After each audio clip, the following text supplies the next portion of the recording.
नागपंचमीचा दिवस महाराष्ट्रातील सर्व बळीराजांसाठी आनंदाचा दिवस ठरला आहे। नागपंचमीच्या पवित्र मुहूर्तावरती राज्यातील तमाम शेतकरी बांधवांच्या बँक खात्यामध्ये नमो शेतकरी महासन्मान निधी योजनेचा 9वा आणि 10वा हप्ता एकत्र म्हणजे 4,000 रुपये जमा झाले आहेत। मंत्रालयातून आलेल्या ताज्या माहितीनुसार मुख्यमंत्री देवेंद्र फडणवीस साहेब आणि कृषी मंत्रालयाने दोन्ही हप्त्याच्या वितरणाला मंजुरी दिली असून आज सकाळपासून थेट डीबीटीद्वारे पैसे शेतकरी बांधवांच्या खात्यावर सोडले जात आहेत। शेतकरी बांधवांनो, कृषी विभागाने जाहीर केलेल्या 120 तालुक्यांमध्ये आज वितरण सुरू झाले।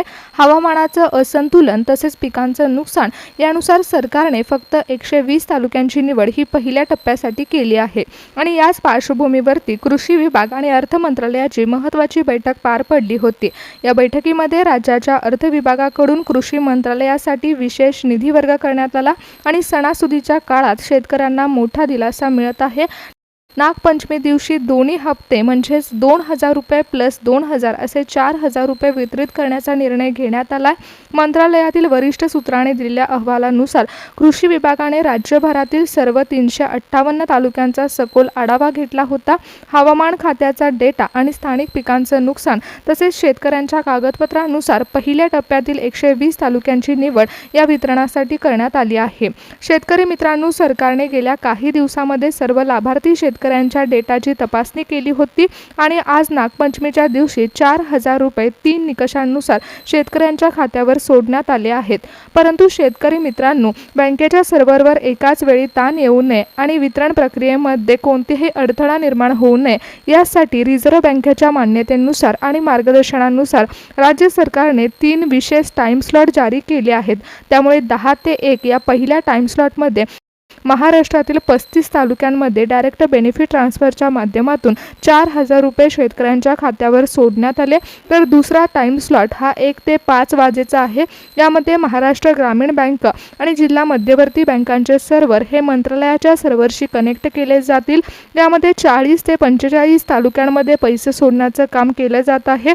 त्यानंतर मराठवाडा आणि उत्तर महाराष्ट्रातील पावसाचं असंतुलन असल्यामुळे या जिल्ह्यातील पात्र शेतकऱ्यांच्या खात्यावर पैसे सोडण्यात येत आहेत। शेतकरी बांधवांनो, नागपंचमीच्या दिवशी जो तिसरा टाइम स्लॉट नमो शेतकरी योजनेच्या 9व्या आणि 10व्या हप्त्यासाठी निवडण्यात आलाय, त्यामध्ये 40 तालुक्यांची निवड करण्यात आली आहे। यात प्रामुख्याने विदर्भ आणि कोकण विभागातील निवडक तालुक्यांचा समावेश आहे। ज्या शेतकरी बांधवांचे पैसे दिवसभरामध्ये जमा झाले नसतील त्या शेतकऱ्यांना रात्री 12 वाजेपर्यंत RBIच्या सिस्टीमद्वारे पैशाचा लाभ दिला जाणार आहे। शेतकरी बांधवांनो, नागपंचमीचा दिवस निवडण्यात आला असून राज्य सरकारने राज्याच्या मुख्य 5 विभागामध्ये 120 तालुक्यांची निवड केली। यामध्ये पश्चिम महाराष्ट्र, मराठवाडा, उत्तर महाराष्ट्र, विदर्भ आणि कोकण विभागातील तालुक्यांची निवड करण्यात आली आहे। कृषी विभागाने स्पष्ट केले की ज्या भागामध्ये नुकतीच पावसाची तूट नोंदवली गेली होती तसेच जिथे शेतीचं नियोजन बिघडलं होतं तशा बळीराजाला आर्थिक मदत देत असताना नागपंचमीचा दिवस दोन्ही हप्ते सोडण्यासाठी या जिल्ह्यांना प्राधान्य देण्यात आलं। त्यामुळे सकाळी 10 वाजता जेव्हा डीबीटीचं बटन दाबण्यात आलं तेव्हा वितरण प्रक्रिया सुरू झाली आणि शेतकऱ्यांना 4,000 रुपयाचा लाभ मिळाला। शेतकरी बांधवांनो, हा निधी थेट कोणत्याही अडथळ्याशिवाय पात्र शेतकऱ्यांपर्यंत पोहोचावा यासाठी शासनाने गेल्या काही दिवसांमध्ये सर्व कागदपत्रांची आणि डेटाची फेर तपासणी केली होती, ज्यामुळे ज्यांच्या फॉर्ममध्ये KYC मध्ये त्रुटी होत्या त्या दुरुस्त करण्यात आल्या आणि नवीन पात्रता यादी देखील जाहीर झाली। मंत्रालयाच्या माहितीनुसार आज नागपंचमीला 4,000 रुपयाचा लाभ मिळवण्यासाठी तुम्ही या मुख्य 3 निकषांमध्ये बसणं अनिवार्य आहे आणि त्यानुसारच आज पात्रता यादी निवडण्यात आली आहे। शेतकरी बांधवांनो, तुमचा 7/12, तुमच्या जमिनीचं क्षेत्रफळ तसेच तुमच्या पिकांचं निकष याद्वारे अनेक शेतकऱ्यांना आज लाभ मिळत आहे। महाराष्ट्रातील 120 तालुक्यांच्या नावापुढे शेतकऱ्यांना ग्रीन सिग्नल मिळत आहे आणि खात्यावरती आज थेट RBIच्या सर्व्हरद्वारे पैसे वितरित होत आहेत। दिवसभरामध्ये 3 विशेष बँकिंग स्लॉट देखील तयार करण्यात आले आहेत आणि पहिला स्लॉट असणार आहे त्यामध्ये SBI, बँक ऑफ महाराष्ट्र यासारख्या राष्ट्रीयकृत बँकांच्या माध्यमातून शेतकऱ्यांच्या खात्यावर पैसे वर्ग करण्यात येत आहेत। तर दुसऱ्या टाइम स्लॉटमध्ये महाराष्ट्र ग्रामीण बँक तसेच जिल्हा मध्यवर्ती बँकाचा देखील समावेश आहे आणि नमो शेतकरी योजनेचा हप्ता या शेतकऱ्यांच्या खात्यावर ट्रान्सफर केला जात आहे। काही बँकिंग सर्व्हरमुळे किंवा तांत्रिक अडचणीमुळे तिसऱ्या स्लॉटमध्ये शेतकऱ्यांच्या खात्यावर पैसे उशिरा जमा होऊ शकतात.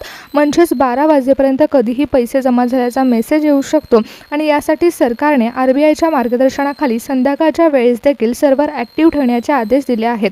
पहिल्या टप्प्यामध्ये प्राधान्याने 120 तालुक्यांची निवड करण्यात आली आहे. राज्यातील एकूण 358 तालुक्यांपैकी कृषी विभाग आणि हवामान खात्याच्या संयुक्त अहवालानुसार फक्त 120 तालुक्यांची निवड आजच्या हप्तेवाटपासाठी करण्यात आली आहे. त्यामुळे शेतकरी बांधवांनो, तुमचाही तालुका या तालुक्यांच्या यादीमध्ये आहे का हे पहा आणि तुमच्या तालुक्यांमध्ये नेमके किती वाजता पैसे जमा होणार आहेत आणि नमो शेतकरी महासन्मान निधी योजनेच्या हप्त्याचा लाभ तुम्हाला कधी मिळणार आहे हे देखील जाणून घ्या. शेतकरी बांधवांनो, मंत्रालयातून मिळालेल्या ताज्या माहितीनुसार राज्यातील तब्बल 75% पात्र शेतकऱ्यांच्या बँक खात्यावर 4,000 रुपये जमा झाले आहेत. आज नागपंचमीच्या दिवशी सकाळपासूनच DBT सिस्टीम प्रचंड वेगाने कार्यरत होती.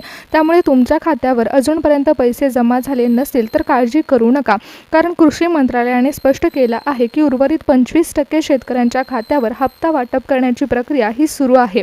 आज रात्री 12 वाजेपर्यंत उरलेल्या शेतकऱ्यांच्या खात्यावर पैसे जमा होतील. तसेच कृषी विभागाकडून एक अत्यंत दिलासादायक बातमी समोर आली आहे की सरकारने लागू केलेल्या कठोर पडताळणीनंतर राज्यातील तब्बल 90% शेतकऱ्यांची नावं ही नवीन पात्रता यादीमध्ये आली आहेत. तर 90% शेतकरी शासनाच्या 3 मुख्य निकषांमध्ये पात्र ठरले आहेत. त्यामुळे तुमच्याही खात्यावर 4,000 रुपये जमा होत असताना आता रिझर्व्ह बँक ऑफ इंडियाच्या नवीन नियमानुसार 3 विशेष बँकिंग टाइम स्लॉटनुसार तुम्हाला पैशाचा लाभ मिळणार आहे. महाराष्ट्रातील 90 लाखहून अधिक बळीराजाला थेट आर्थिक आधार देण्यासाठी मुख्यमंत्री देवेंद्र फडणवीस साहेबांनी मंत्रालयातून मोठी घोषणा केली होती आणि त्यानुसारच नागपंचमीचा दिवस हा शेतकऱ्यांच्या निसर्ग मित्राचा दिवस असल्याने हा नात्याचा सण बनतो आणि त्याचवेळी शेतकऱ्यांना आर्थिक मदत देण्याचा निर्णय सरकारने घेतला. या योजनेचा निधी मिळवण्यासाठी राज्य सरकारने पारदर्शक निकष ठरवले आहेत. त्यामुळे याचा लाभ हा केवळ पात्र बळीराजापर्यंत पोहोचवला जात आहे. शेतकरी बांधवांनो, शेतकऱ्यांच्या खात्यावर पैसे सोडत असताना शेतकऱ्यांच्या कागदपत्रांची पडताळणी देखील झाली आहे. KYCची यादी मंजूर झाली आणि त्यानंतर थेट पैसे जमा होण्याची प्रक्रिया सुरू झाली. नमो शेतकरी योजनेचा 9वा आणि 10वा हप्ता आज अखेर शेतकऱ्यांच्या खात्यावर जमा होत आहे. या संपूर्ण प्रक्रियेमध्ये सर्वात मोठा आणि पहिला टप्पा म्हणजे सकाळी 10 ते दुपारी 1 वाजेचा बँकिंग स्लॉट असणार आहे आणि या पहिल्या 3 तासाच्या स्लॉटमध्ये कृषी विभागाने निवडलेल्या 120 तालुक्यांपैकी 35 प्रमुख तालुक्यांमध्ये थेट पैसे ट्रान्सफर करण्यास सुरुवात झाली. यामध्ये पश्चिम महाराष्ट्रातील सांगली आणि सोलापूर जिल्ह्यातील निवडक तालुक्यांना प्रथम प्राधान्य देण्यात आलं. या पहिल्या टाइम स्लॉटमध्ये ICICI बँक तसेच बँक ऑफ बडोदा यासारख्या राष्ट्रीयकृत बँकांच्या माध्यमातून शेतकऱ्यांच्या खात्यावर पैसे सोडण्याचं काम सुरू झालं. 25% पात्र शेतकऱ्यांच्या खात्यावर 4,000 रुपयाची रक्कम जमा झाली. शासनाने ठरवून दिलेल्या निकषांनुसार शेतकऱ्यांनी अचूक अर्ज भरले होते. त्या शेतकऱ्यांची KYC देखील पूर्ण झाली होती. अशा शेतकऱ्यांना लाभ मिळाला. त्यानंतर उरलेल्या 75% शेतकऱ्यांच्या यादीमध्ये अनेक जिल्ह्यांचा आणि तालुक्यांचा समावेश आहे. शेतकरी मित्रांनो, दुपारी 1 ते संध्याकाळी 5 या दुसऱ्या बँकिंग टाइम स्लॉटमध्ये 45 तालुक्यांमधील शेतकऱ्यांचा डेटा आणि बँकिंग सर्व्हर अपडेट करण्यात आले. दुपारच्या सत्रामध्ये प्रामुख्याने महाराष्ट्र ग्रामीण बँक आणि HDFC बँक या बँकांचे सर्व्हर ॲक्टिव्ह करण्यात आले होते. त्यानुसार मराठवाड्यातील व उत्तर महाराष्ट्रातील दुष्काळग्रस्त व पावसाचं असंतुलन असणाऱ्या तालुक्यांमधील शेतकऱ्यांना लाभ मिळाला. यामध्ये 45% ते 50% पात्र शेतकऱ्यांना 4,000 रुपयाची रक्कम मिळाली आहे. त्यानंतर सर्वात शेवटचा टप्पा म्हणजे संध्याकाळी 5 ते रात्री 12 वाजेपर्यंतचा आहे. यामध्ये बँकिंग सर्व्हर ॲक्टिव्ह नसल्यामुळे काही वेळास तांत्रिक अडचणी आणि फॉर्म दुरुस्तीमुळे उशीर होतो. त्यामुळे या विभागातील उर्वरित तालुक्यांमध्ये उशिरा पैसे जमा होणार आहेत. यामध्ये 40 तालुक्यांचा समावेश आहे. 25% ते 30% शेतकऱ्यांसाठी RBIच्या विशेष ऑटोमेशन DBT सर्व्हरद्वारे हे पैसे ट्रान्सफर होत आहेत. त्यानंतर 120 तालुक्यांमधील शेतकरी बांधवांचे पैसे हे रात्री 12 वाजेपर्यंत कधीही जमा होऊ शकतात. 4,000 रुपये खात्यामध्ये वितरित होणार आहेत. नागपंचमीच्या सणाच्या वेळी शेतकऱ्यांना मोठा आर्थिक आधार मिळत आहे. मंत्रालयातून मुख्यमंत्री देवेंद्र फडणवीस साहेबांनी दिलेल्या मंजुरीनंतर कृषी विभागाने 3 कडक निकषांनुसार आधार लिंक, फार्मर ID आणि सातबारा यांच्या पडताळणीनुसार 120 तालुक्यांमधील पात्र बळीराजाच्या खात्यावर DBTद्वारे पैसे जमा करण्यास सुरुवात केली आहे.